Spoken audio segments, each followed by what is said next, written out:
Have you ever felt lost in life?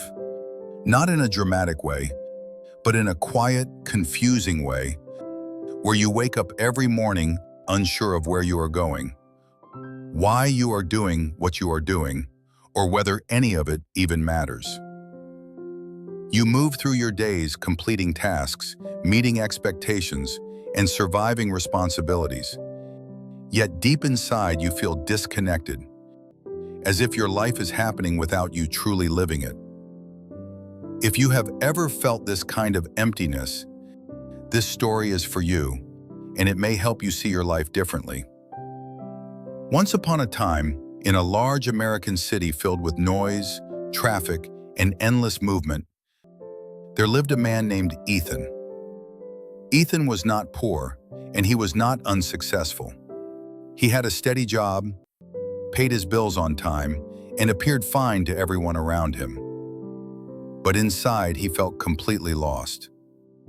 Every morning, he stood in the shower staring at the wall, asking himself the same silent question: is this really my life? He had dreams once, big dreams, dreams of meaning, purpose, and doing something that mattered. But somewhere along the way, those dreams faded, replaced by routine and fear. Ethan told himself he was just tired, that everyone felt this way, that clarity would come later. So he kept going, even though each day felt heavier than the last.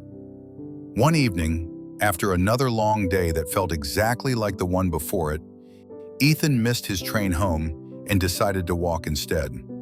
As he wandered through unfamiliar streets, he noticed a small park he had never seen before.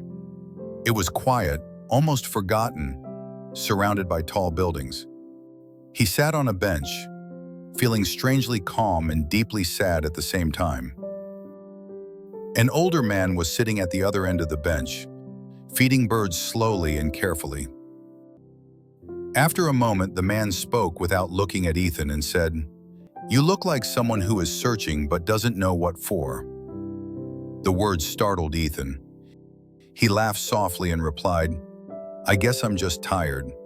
The man nodded and said, "Most people who are lost say that." Ethan felt something shift inside him. He asked the man what he meant.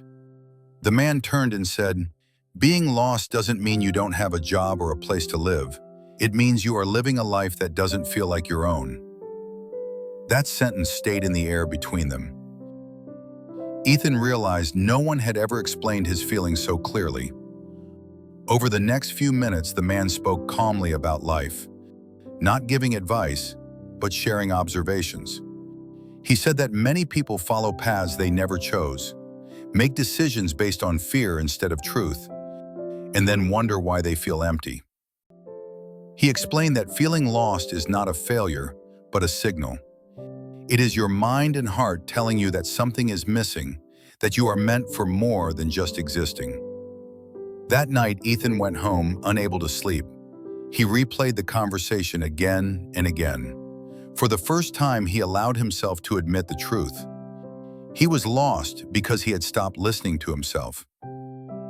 He had spent years trying to meet expectations, avoid risks, and choose comfort over meaning. He realized that being lost was not about not knowing the next step, but about walking in the wrong direction for too long. The next morning, nothing magically changed. His problems were still there. His responsibilities did not disappear. But something inside him was different. Instead of asking, "What do I have to do today?"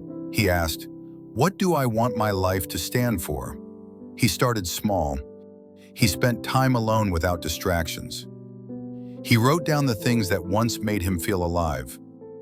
He noticed what drained his energy and what gave him a sense of peace. Some days were confusing. Some days he felt hopeful. Some days he doubted everything. But for the first time in years, he felt honest with himself. Slowly, Ethan began to make changes. Not sudden, dramatic changes, but quiet, meaningful ones. He stopped ignoring his feelings. He stopped telling himself he had no choice. He learned that clarity does not come before action, it comes from action. Weeks passed, then months. Ethan was not suddenly perfect or fearless, but he was no longer lost. He had a direction, even if the path was unclear. He understood that feeling lost was never the end of his story, but the beginning of a more truthful one. Dear listener, if you feel lost in life, do not panic. Do not rush to fix it. Feeling lost means you are aware, and awareness is powerful. It means your soul is asking for alignment, not perfection. You are not behind. You are not broken. You are simply at a point where growth requires honesty and courage. Sometimes being lost is life's way of pushing you toward who you are meant to become. So pause, listen, and take one small step toward yourself. Because the moment you stop running from the feeling of being lost, you begin to find your way.